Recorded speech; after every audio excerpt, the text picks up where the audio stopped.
Hello बच्चों, मैं आपसे राजनीति विज्ञान के महत्वपूर्ण विचारक एवं विचारधाराओं के बारे में जानकारी शेयर करूंगी, जो ग्रेजुएट्स, पोस्ट ग्रेजुएट्स और अन्य प्रतियोगी परीक्षाओं में आपकी मदद करेगी।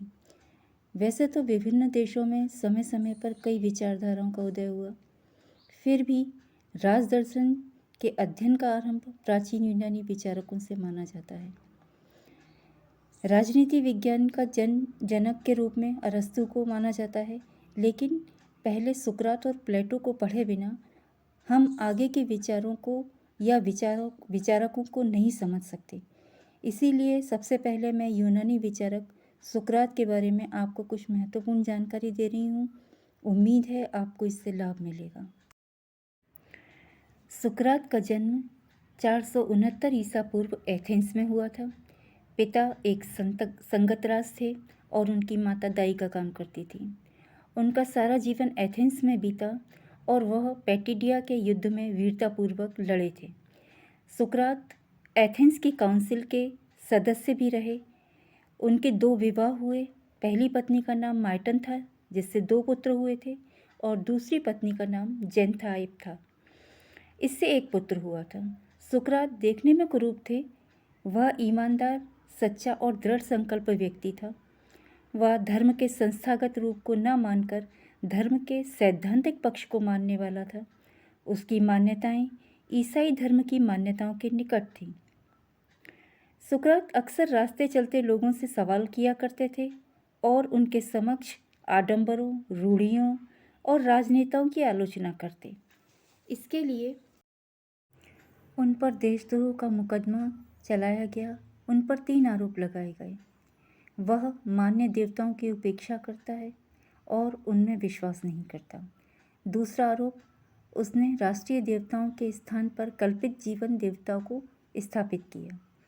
तीसरा, वह नगर के युवा वर्ग को भ्रष्ट बना रहा है।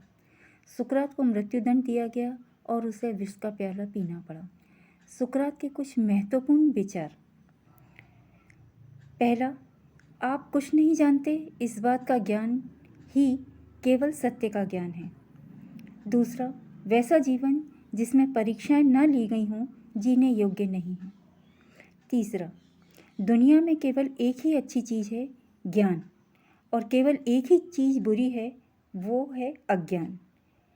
चौथा, मैं किसी को कुछ नहीं पढ़ा सकता, मैं केवल उन्हें सोचने पर मजबूर कर सकता हूँ।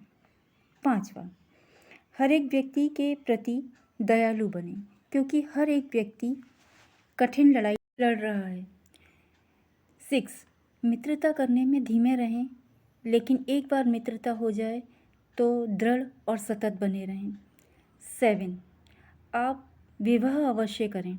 अगर आपको अच्छी पत्नी मिलती है तो आप खुश हो जाएंगे, और अगर आपको बुरी पत्नी मिलती है तो आप दार्शनिक हो जाएंगे। 8, शिक्षा अग्नि को प्रज्वलित करने जैसा है, बर्तन भरने जैसा नहीं। 9, जो व्यक्ति अपने पास होने वाली चीज़ों से संतुष्ट नहीं है, वह उसे भविष्य में मिलने वाली चीज़ों से भी संतुष्ट नहीं होगा। 10, आपका दिमाग ही आपका उपदेशक है। वह हमेशा परिवर्तन से मुक्त रहना चाहता है, दर्द से मुक्त, जीवन और मृत्यु के झंझटों से मुक्त, लेकिन परिवर्तन ही संसार का नियम है और कोई भी मान्यता इस सच्चाई को बदल नहीं सकती। 11, परिवर्तन का रहस्य ये है कि आप पुरानी चीज़ों से लड़ना छोड़कर नई चीज़ों के निर्माण में पूरी तरह अपनी ऊर्जा पर ध्यान केंद्रित करें। 12, ज्ञान को धन से ज़्यादा महत्वपूर्ण समझें, क्योंकि ज्ञान शाश्वत है और धन क्षणभंगुर। 13, प्रश्न को अच्छे से समझ लेना ही आधा उत्तर है। 14, अगर आप मजबूत बनना चाहते हैं तो सबसे पहले अपनी कमजोरियों को दूर करें। एक बार कमजोरियां दूर हो जाएंगी तो फिर आप कुछ भी कर सकते हैं। 15, आप सम्मान चाहते हैं तो दूसरों के साथ भी वही व्यवहार करें जैसा आप अपने लिए चाहते हैं।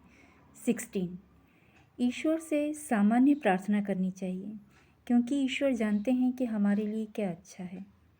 17, जहाँ सम्मान होता है वहाँ डर होता है, लेकिन जहाँ सम्मान नहीं होता वहाँ डर भी नहीं होता।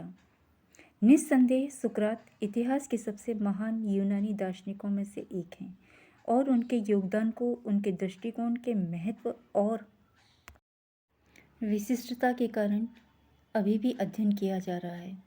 सुकरात का मुख्य दार्शनिक सिद्धांत उनकी द्वंद्वात्मक पद्धति थी। उनके अनुसार सत्य एक ही स्थान या व्यक्ति की परवाह किए बिना था। विधि में दो भाग शामिल थे, विडंबना जिसके माध्यम से मनुष्य को चीज़ों की अपनी अज्ञानता का एहसास होता है, और मैयूटिक्स जिसमें विशिष्ट ज्ञान तक पहुंचना तक तेजी से विशिष्ट प्रश्न और उत्तर शामिल थे। सुकरात के लिए यह बेहद जरूरी था कि व्यक्ति अपनी अज्ञानता को पहचाने, क्योंकि इस कदम के बिना सच्चाई के लिए कोई जगह नहीं होगी।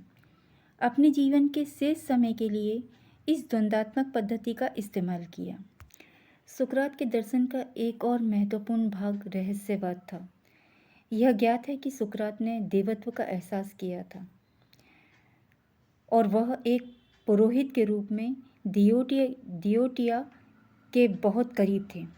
सुकरात का नैतिकता और सदाचार के संबंध में यह मानना था कि यह मनुष्य के जीवन का आधार थी। अगर आदमी को पता था कि वह अच्छा, सुंदर और निष्पक्ष है, तो वह किसी अन्य तरीके से कार्य नहीं करेगा, लेकिन इस वंश के परिणामों का प्रचार और उत्पादन करने वाले कार्यों को अंजाम देगा। आज मैंने सुकरात से जुड़ी हुई जानकारी शेयर की। उम्मीद करती हूँ आपके लिए उपयोगी रहेगी। अगली बार मैं राजनीति के महत्वपूर्ण विचारक प्लेटो के बारे में चर्चा करूँगी। इसके अलावा यदि कोई प्रश्न पूछना चाहते हों तो आप मुझे कमेंट बॉक्स में पूछ सकते हैं। Thank you.